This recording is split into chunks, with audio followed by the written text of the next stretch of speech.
You're listening to the Parents of Hardworking Teens podcast, episode 54, How to Stay Focused and Why We Let Ourselves Be Distracted. So if you have a teen who wants to reduce their susceptibility to distractions, and let's face it, most of us could use that in this day and age, then listen in to find out my advice on helping your teen resist the lure of the phone or the temptation to open a new tab on their laptop when they should be studying.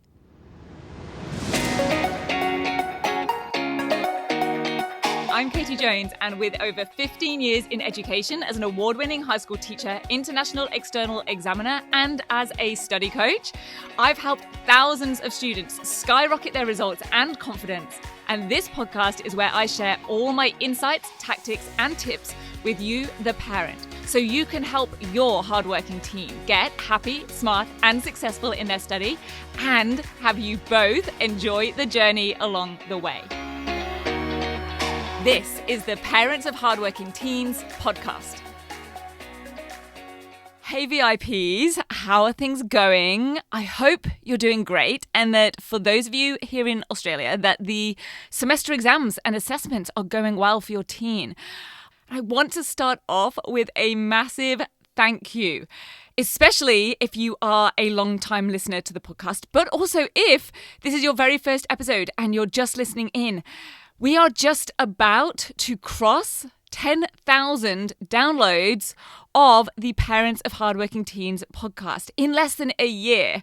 I checked, and the first episode went out on the 25th of June, 2022. So I have no idea, actually, if that is a good number for the first year of a podcast. And I actually didn't even set a goal for that statistic of, how many downloads to get in the first year, to be honest, which isn't really like me. I am a bit of a numbers person, and I do like a good goal-setting exercise, to be honest. I like going after a goal. But this podcast was really about creating a way to share more of my information and get my message out there and help more parents and students benefit from my experience and knowledge and expertise. But I never imagined the moment that I would be talking about 10,000 downloads. And so, of course, I hope that that's an indicator that lots of parents and their teens are finding this podcast really helpful, because that was the whole point of making it. So if you are finding it helpful, and if you haven't already listened to every episode, then make sure to go and find any unlistened to episodes, get them downloaded on whichever app you use and lined up in your playlist. And please share this podcast with any of your parent, friends, and family that might find it helpful. I don't run any ads to this podcast, so word of mouth is the only way that it grows. And if you found even one small thing helpful, and you can spare just a quick 20 seconds right now, then I would love for you to pause this episode and leave me a 5-star rating and a super quick review. Just saying what you like about it or something specific that you have found helpful. That would be amazing. I will be super grateful, because it is the ratings and reviews that get the podcast apps to recommend the podcast to more people. And you'll have put out an amazing amount of good karma into the world that'll come back to you at some point in life, I'm sure, when other parents discover these insights, because you took those 20 seconds. So share and rate and review. And I bet that by the next episode, I'll be celebrating the big 10K with you all. And today, this episode is a little bit of a follow-on, really, from last week's, where I shared my motivation mindset hack. And like last week, what I'm going to share today are things that I have learned or heard about and tried and tested and used, and they've worked for me and for many of the students that I work with. So I'm here sharing them with you, in the sense that if they help you, then great. And if they don't sound like something that's a good fit for you or your teen, no worries at all. As always, these are strategies that are geared towards parents of hardworking teens. So those students who do want to do well, and in the case of today's topic, just for whatever reason, and we will get into the reasons, they just can't seem to stay focused and get a task done. Whether that's in general, they're just struggling with focus, or on a particular task. And they find themselves, reaching for the phone or opening up a new window on their laptop or whatever it is that kind of just gives them that moment of relief and escape. Because I do think that's what it is in this kind of situation. It's just that moment of relief or a break, a quick brain break from something that they would probably rather not be doing, or something that feels challenging, to have something just a little bit more enjoyable. So I got the idea to make this episode from a coaching session I had with a student fairly recently. He actually told me that something he wanted to work on in general in his study was being more productive and not letting himself be distracted at the times that he'd set himself to do his study. Because this student is dedicated and committed, but is also human, as we all are. And he said to me, it's like I'm not even aware that I'm doing it. He was sort of saying that before I know it, I'm just looking at my phone, or I've started looking at something else on my laptop. And I'll let you into a secret here. This is so ironic. This is so ridiculous. I wish I could say that I did it on purpose. But I even found myself over checking my emails in my inbox halfway through planning out this episode. I totally intended to stay on task the whole time that I've been working on it, while I'm writing out the points that I want to share with you here. And I literally got distracted and didn't stay focused whilst planning a podcast about staying focused. So this isn't about anyone becoming a perfect robot student, but it is about increasing our awareness of those times when we are getting distracted and finding some practical ways to make our tasks more efficient, make our lives more balanced, and have more time for other things that we enjoy, or removing the stress that creeps in when deadlines get tight because things are taking longer than they should, or we've left them to the last minute, or we've put them off, and we end up feeling like we've got too much to do and not enough time to do it. So let's get into this a little bit further. I feel like it is important for me to mention that I know there are students out there who have specific diagnoses that affect their focus. So things like ADHD, processing disorders, and other challenges or differences that can make it more difficult for them to stay focused on a task. And I am no expert in these conditions. I have certainly taught and coached and tutored students with these conditions, but I will never profess to be able to directly help people with these situations. But I have had many parents whose teens have these differences and diagnoses who have completed my 10-week Grade Transformation program or coached with me and have said that they have seen a really big improvement, and that having the systems and strategies that I train them in makes everything clearer for them, so it's easier for them to stay focused. So this isn't something that I'm specifically recommending for students who might have these conditions or diagnoses, but I have had parents and students tell me that they have been helpful for them. And if your teen is struggling because they are burnt out and they genuinely need a break to refresh and reset, that is not the same as being distracted or just unfocused. So I'm not saying that they should work beyond their tiredness or not take account of any genuine issues. That is not what we're talking about here. And in fact, they are reasons why sustainable study strategies are so important, so that these situations are reduced and ideally eradicated, so that life is more balanced, feels doable, manageable, and successful and sustainable. But for all of us, no matter who we are or what our makeup is, we all need to actively work on our focus now more than ever. We all know that there are more distractions in the world than there have ever been, but that doesn't mean that it's impossible to avoid distractions or to stay focused, or that we can't improve from where we're at, or that we should just accept it and roll over and just have everything be inefficient or take twice as long, or end up getting done last minute in a rush or at a lower standard. What we need to do is plan for the fact that we will likely feel the pull of a distraction at some point during a task. So here are some of the ways that I help students plan to reduce distractions, things that I actually do myself as well, to stay focused when they want to be, when I want to be focused, and also deal with those moments when they do lose focus. Because, hey, just because we make a plan doesn't mean that everything always goes to plan or that we stick to the plan. So first up, we can probably bet on the fact that they're going to want to check their phone at some point. We can plan on there being a point or a few points during a task or study time where they're going to feel the urge to pick up their phone even just for a second. I know I have those moments as well. So we need to get the phone out of the room. Not just on silent, not just screen side down on the desk, because it's just too tempting to pick it up and then have a quick look just to check in that there's nothing that we urgently need to attend to or reply to. It can't be anywhere in our arm's reach. So out of the room so that we would actually have to physically get up and leave the workspace and go and get it. And I know that there are going to be so many excuses that your teen might have here to avoid doing this. Like, well, I need my phone because it's got the photos on it that I need for my assignment. They can download them to the laptop first and then move it out of the room.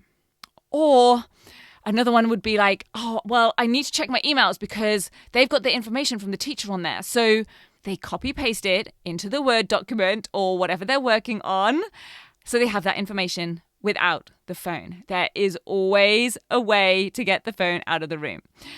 And during that time, I also recommend turning onto silent or ideally airplane mode, because that lure is going to be way too big to resist if we can hear it pinging in the other room, even if it's in another room. Or if it's synced with our laptop or computer, we don't want notifications that are still popping up on the screen.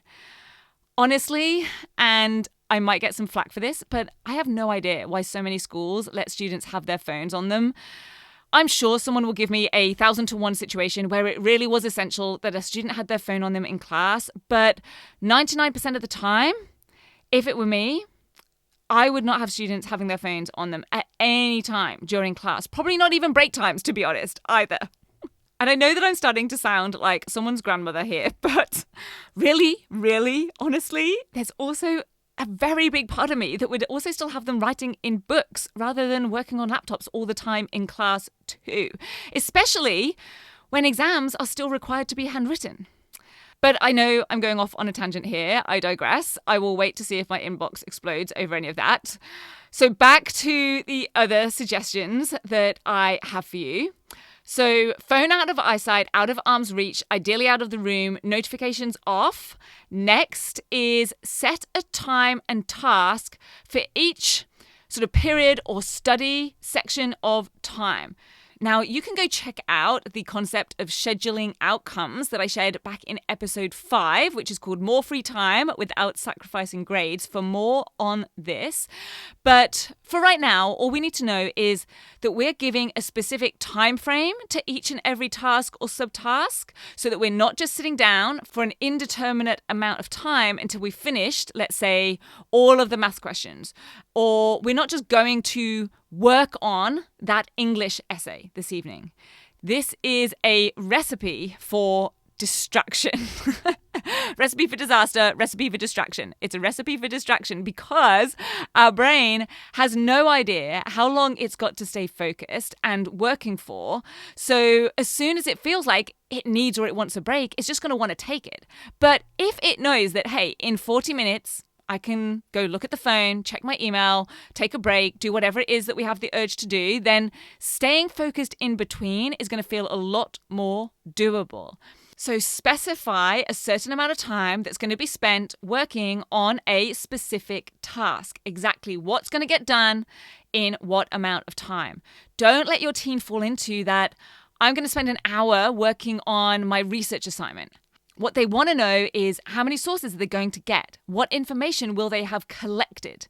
Now, obviously use some common sense here. This isn't about taking a break after every 5 minutes or after every single question, but it is about giving the brain a clear point where it gets a little break and a clear goal and finish line. This is about making each and every task much more manageable and achievable. I don't want your teen ever sitting down to write an essay. I want them sitting down to plan their content and structure, or writing their first body paragraph, or finding and organizing the quotes that they're going to use. they aren't going to feel the pull of a distraction as much when something feels clear and doable and has an end in sight, as opposed to big and long and overwhelming. And remember, if your teen isn't a lover of planning and structure, because I'm well aware that I'm coming at this as someone who does like planning and structure, just a reminder here that actually planning and structure lead to more freedom. Because if we can get this task done in half the time that it would take if we're unfocused and multitasking, then that means we're going to have more time for doing whatever it actually is that we would rather be doing and having free time for. And we can do those other things guilt-free and actually enjoy them rather than feeling like there's still a task hanging over us or we should be doing something else. And finally, let's talk about when your teen might do all of this. They might follow all of these steps and they still end up off task in some way. They still end up distracted. If they're really desperate, maybe they've started tidying their room. Because I will tell you now that these aren't bulletproof. If you do this, then they will definitely stay on task and there will be no distraction type promises. The best plans can still go off track. And when this happens, these are opportunities to build awareness, because the moment we realize that we're looking at the phone or we've clicked over to emails or we've switched to a different task, that's the moment we need to figure out why. What was it that made us want to take the exit ramp? Very often, it's because we're getting a little bit stuck or something feels difficult or we're unsure about something. Maybe we're just feeling bored. Maybe we're genuinely exhausted and tired. Now, it can sometimes be useful to step away and come back in those situations, but we ideally want that to be an intentional decision, not just an unconscious action. And the next thing we know, we're standing with the phone or we're at the fridge or whatever it is. Other times, it might be better to stay in the zone and persevere and work through something. And in my experience for myself and with the students that I've worked with, I have to say it's most often that we've hit something that is challenging us in some way. Just pausing and thinking about getting some awareness around this situation myself, I've realized that when I get to something that's going to be challenging, I do things like go and get a cup of coffee just to almost psych myself up for tackling whatever it is that needs to be tackled, ideally with some biscuits. Or I'll go and this is a very common one for me as well, I'll go and get a different task done instead. One that's much easier to do. Like, yes, answering emails. Because if we think about it, it's totally understandable that if your teen is working on something that they start to feel a bit lost on or confused or stuck or doubtful, they're going to want to go work on something else that they do know how to do, where they can quickly feel productive or tick something off the list. And I know for me, this also happens because, like I said, I have paused and tried to get some awareness around this for myself when something feels like it's going too slow or it's just taking longer than I thought it would. I have the urge to go do something else that I know I can do quickly and really just get something ticked off my list and have that feeling of accomplishment. But actually, when you think about it, that has just made the original task take even longer. I'm just reinforcing that message in my brain. It's like we want a short-term escape, but very, very often that is having a detrimental effect for us long-term.